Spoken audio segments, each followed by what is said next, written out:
ATC इस इंतजार में थे कि अब आएगा गल्फ एयर फ्लाइट 072, पर अफसोस वो प्लेन दोबारा से वापस नहीं आया। क्यों? प्लेन का मलबा उन्हें ऐसे लोकेशन पर मिला जहां इस प्लेन को जाना ही नहीं चाहिए था। इतने सारे गलतियों के बाद भी इस प्लेन को बचाया जा सकता था अगर वो कॉकपिट में बज रहे उस अलार्म को समझ पाते।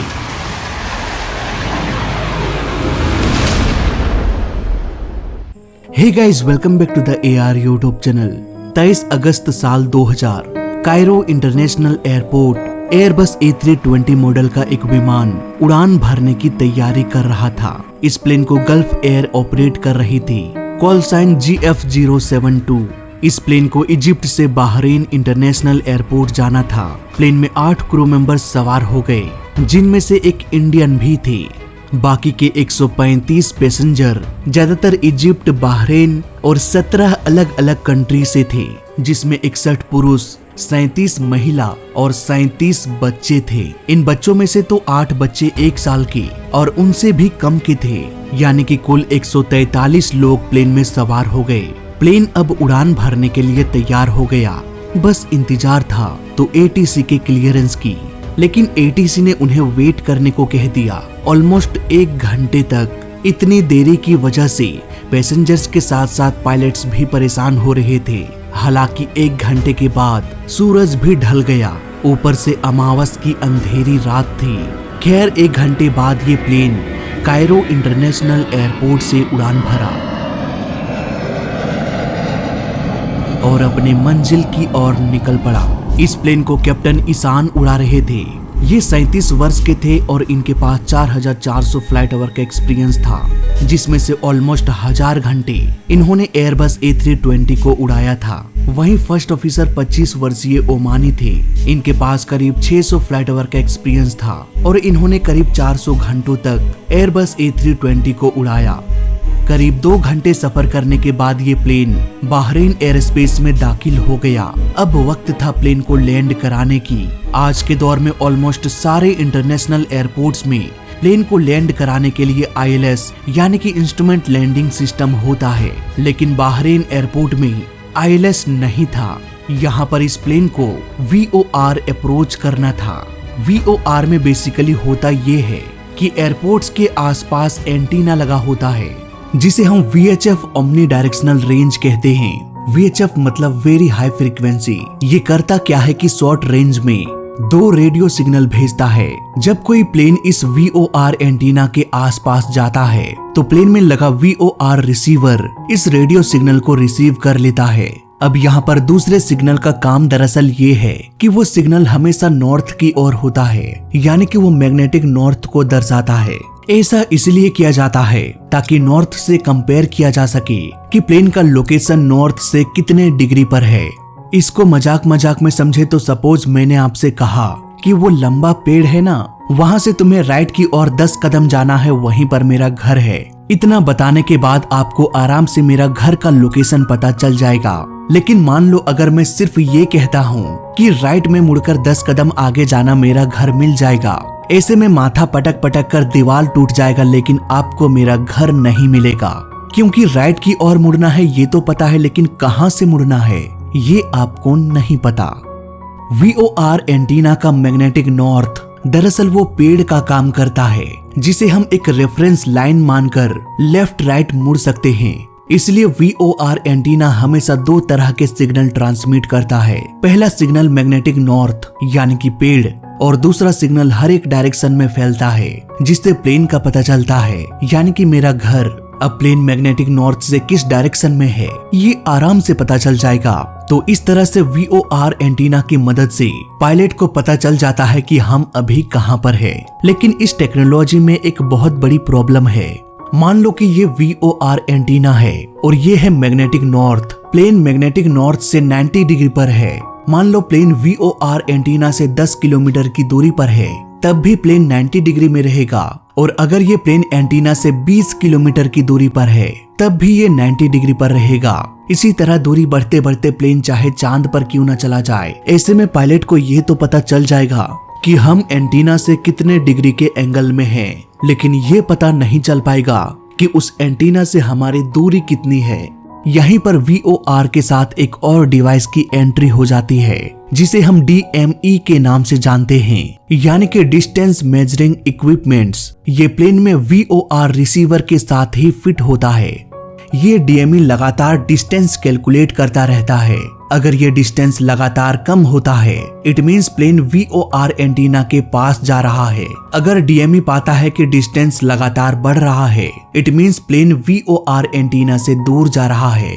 तो इस तरह से पायलट को पता चल जाता है कि वो किस लोकेशन पर है और साथ ही साथ VOR की दूरी का भी पता चल जाता है। इसलिए आजकल के लेटेस्ट प्लेन में जब भी VOR रिसीवर लगाया जाता है तो उसी के साथ साथ DME को भी फिट कर दिया जाता है।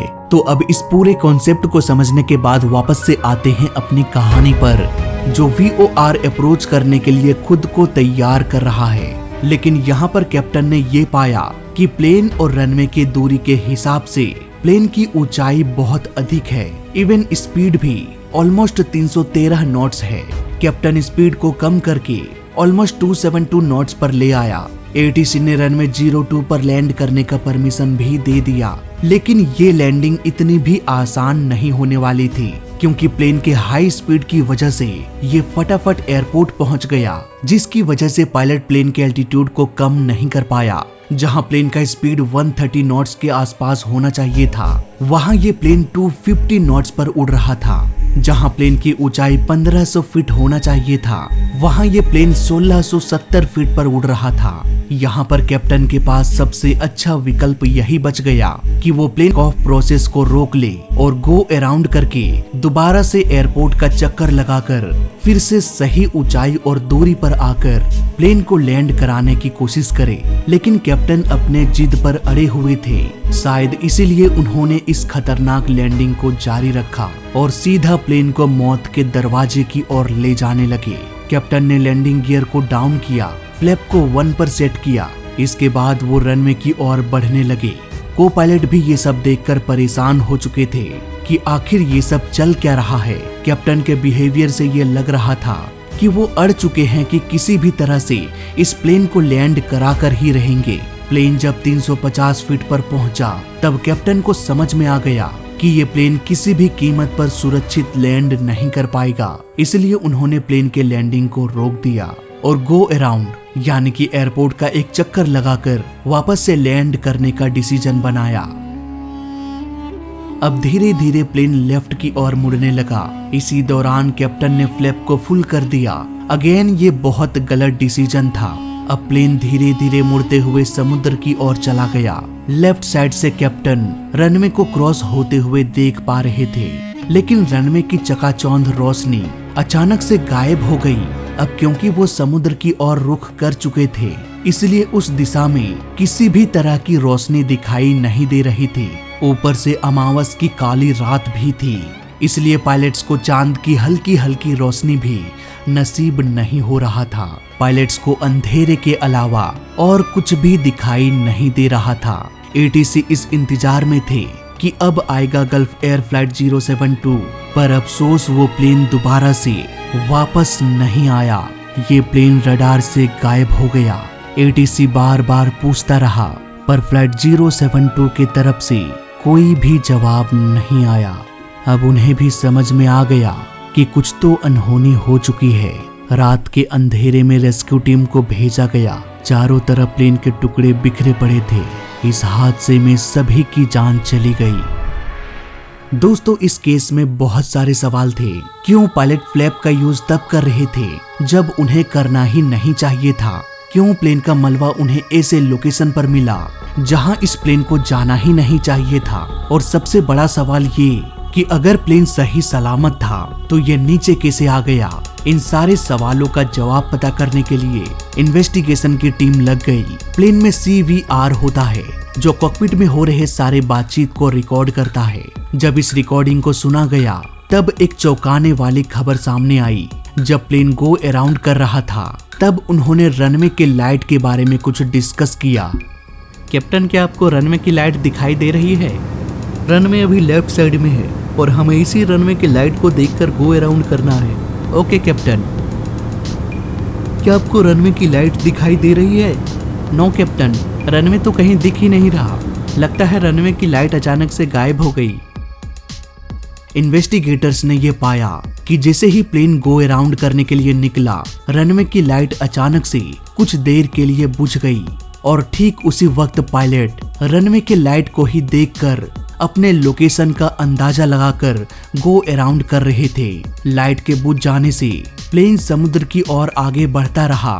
वैसे भी समुद्र में कोई घर, गली या मोहल्ला नहीं होता, इसलिए वहां पर किसी भी तरह की रोशनी दिखाई नहीं दे रही थी। ऊपर से अमावस की रात की वजह से ये अंदाजा लगा पाना भी मुश्किल हो गया कि प्लेन अभी किस दिशा में है। इतने अंधेरे में पायलट्स को ये भी पता नहीं चला कि प्लेन ऊपर जा रहा है या नीचे। दोनों ही पायलट इल्यूजन का शिकार हो चुके थे। हालांकि डिस्प्ले में देखने से ये पता चल जाता कि प्लेन नीचे जा रहा है या ऊपर, लेकिन दोनों के दोनों पायलट रनवे को ही खोजने में बिजी थे। इसी दौरान प्लेन के कॉकपिट में ग्राउंड प्रोक्सिमिटी वार्निंग सिस्टम तेजी से बजने लगा। ये GPWS अलार्म बता रहा था कि प्लेन नीचे आ रहा है और जल्द ही प्लेन को ऊपर ना लिया जाए तो ये प्लेन टकरा जाएगा। लेकिन दोनों ही पायलट ने इस अलार्म को इग्नोर कर दिया।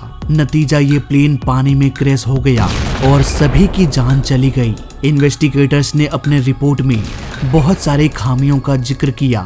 जब प्लेन पहली बार लैंड करने के लिए आया तब इसका स्पीड और एल्टीट्यूड काफी अधिक था।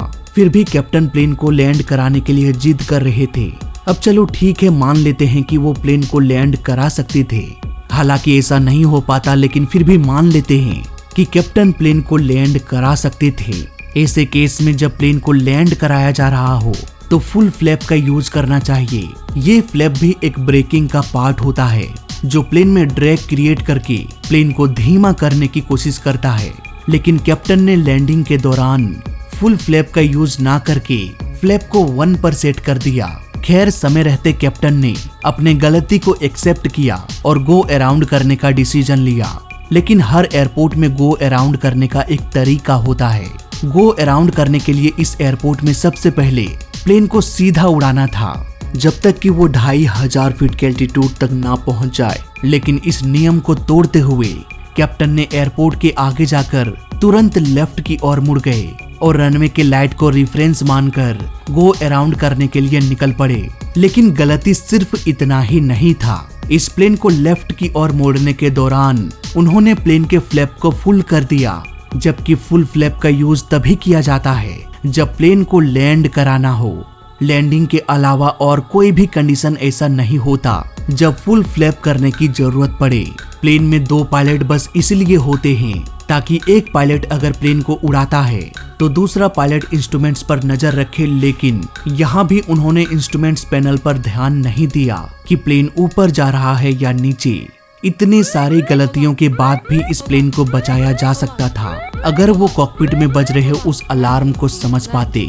GPWS यानी कि ground proximity warning system alarm, जो ये साफ साफ बता रहा था कि जल्दी से प्लेन को ऊपर ले जाओ, नहीं तो ये टकरा जाएगा। लेकिन इसके बावजूद भी दोनों पायलट ने इस अलार्म को भी इग्नोर कर दिया। यहाँ पर आपके मन में एक सवाल आ रहा होगा कि मान लो अगर उन्हें कुछ दिखाई नहीं दे रहा और प्लेन का नोज नीचे की ओर झुका हुआ है, तो क्या उन्हें ये एहसास नहीं होगा कि वो नीचे जा रहे हैं या ऊपर? दोस्तों, कभी भी आप तेज गति से आगे की ओर सफर करते हैं तो ग्रेविटेशनल फोर्स आपको नीचे नहीं बल्कि पीछे की ओर धक्का देने लगेगा और ऐसे में आपको ये अंदाजा नहीं लग पाएगा कि आप नीचे की ओर गिर रहे हो या ऊपर की ओर जा रहे हो। हालांकि आसपास की चीजों को देखकर पता चल सकता है, लेकिन इन केस अगर आपको कुछ भी दिखाई ना दे रहा हो तब आपका दिमाग भी काम करना बंद कर देगा। और ठीक ऐसा ही दोनों पायलट्स के साथ हुआ। इसके अलावा गलती ATC और एयरपोर्ट मैनेजमेंट सिस्टम की भी थी। अगर रनवे का लाइट चला गया तो उन्हें तुरंत ही आसपास उड़ रहे सभी प्लेन से कांटेक्ट करके ये इन्फॉर्म करना चाहिए था, पर गल्फ एयर को कोई भी इंफॉर्मेशन नहीं दी गई। इसके अलावा मैनेजमेंट सिस्टम कहाँ था? कैसे सारा का सारा लाइट एक साथ ऑफ हो गया? ये एयरपोर्ट के खराब मेंटेनेंस को भी दर्शाता है। इसके अलावा इन्वेस्टिगेशन के दौरान दोनों पायलट्स के ट्रेनिंग में प्रॉब्लम बताया गया। फ्लाइट के ट्रेनिंग के दौरान उन्हें इंस्ट्रूमेंट्स को समझने में प्रॉब्लम होती थी। इसके अलावा दोनों ही पायलट्स ने बहुत कम घंटों तक A320 को उड़ाया, यानी कि एक्सपीरियंस की भी कमी थी। इसके अलावा दोनों पायलट्स के बीच आपस में बन नहीं रही थी। ये सारी गलतियां मिलकर एक बड़े हादसे को अंजाम दे दिया और 143 बेकसूर लोग मारे गए। तो फिलहाल इस वीडियो में अभी तक के लिए बस इतना ही। वीडियो अच्छा लगा तो लाइक कर देना, बुरा लगा तो डिसलाइक कर देना, और दोनों ही केस में इस चैनल को सब्सक्राइब कर देना, क्योंकि इस चैनल में सीखने के लिए बहुत कुछ है। तो मैं मिलता हूँ आपसे अगली वीडियो में, तब तक के लिए देखते रहिए और सीखते रहिए। जय हिंद, वंदे मातरम।